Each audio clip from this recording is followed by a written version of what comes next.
সকাল 10টায় আমাদের তারুণ্যের উৎসব 2025 উপলক্ষে যে আন্তঃ উপজেলা ফুটবল টুর্নামেন্টের উদ্বোধন, সেই উদ্বোধন অনুষ্ঠানে সকলকে স্বাগত জানাই।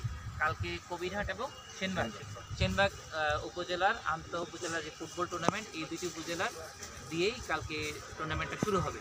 সকলেই সেই ফুটবল খেলাটি উপভোগ করবেন। আপনাদের সহ আপনাদের বন্ধুবান্ধব, আত্মীয় স্বজন, স্কুল এবং কলেজ বা ইউনিভার্সিটির সহপাঠী যারা আছেন সকলকেই দাওয়াত দিলাম। সকালবেলা কবিরহাটের বেগমগঞ্জ, সকালবেলা গেলাম কবিরহাটের বেগমগঞ্জ আর কবিরহাটের বেগমগঞ্জ। আচ্ছা, খেলা হলেই হলো। সকালবেলা গেলাম কবিরহাটের বেগমগঞ্জ। ঠিক আছে, আমরা আসি। ওকে, আর ভিডিও নিও না। আচ্ছা, ঠিক আছে, ঠিক আছে, থ্যাংক ইউ। আচ্ছা, আপনার প্লে কার্ডগুলো সামনে রেখে আসুন।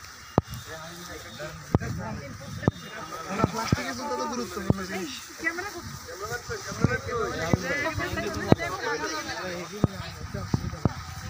হ্যাঁ, আলামিন সাহেব আসেন, বস্তা নিয়ে আসেন।